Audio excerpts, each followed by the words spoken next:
मुस्लिम league काफ की intra party election के लिए दरख्वास्त पर समाअत। लाहौर हाईकोर्ट ने दरख्वास्त वापस लेने की बिना पर मुस्तरद कर दी। हाईकोर्ट में भी केसेस पर फैसले महफूज होते हैं। जस्टिस शाहिद करीम की जानिब से कहा गया, फिर तो हमें भी जुर्माने होने चाहिए। जस्टिस शाहिद करीम की जानिब से रिमार्क्स दिए गए, हम भी फैसले महफूज करके बैठे रहते हैं। जस्टिस शाहिद ने काफ लीग के कामिल अली आगा की दरख्वास्त पर समाअत की है। मुस्लिम लीग काफ की इंट्रा पार्टी इलेक्शन के लिए दरख्वास्त पर समाअत। लाहौर हाईकोर्ट ने दरख्वास्त वापस लेने की बिना पर मुस्तरद कर दी।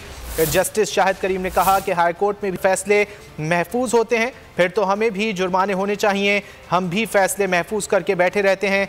जस्टिस शाहिद ने काफ लीग के कामिल अली आगा की दरख्वास्त पर समाअत की है। मुस्लिम लीग काफ की इंट्रा पार्टी इलेक्शन के लिए दरख्वास्त पर।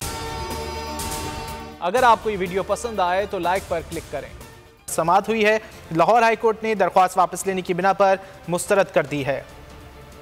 बोल किसी के भी दबाव में आकर अपने फैमिली मेंबर्स को अलहदा नहीं करेगा। बोल हमेशा अवाम की आवाज बनता रहेगा और अवाम के मसाइल दिखाता रहेगा। बोल की अवाम से खुसूसी दुआओं और साथ देने की अपील। सबसे ज्यादा व्यूज, सबसे ज्यादा रील्स और सबसे ज्यादा रेटिंग के साथ बोल अब भी नंबर 1 पोजीशन पर बरकरार। सब्सक्राइब करें और बेल दबाएं ताकि कोई खबर रह न जाए।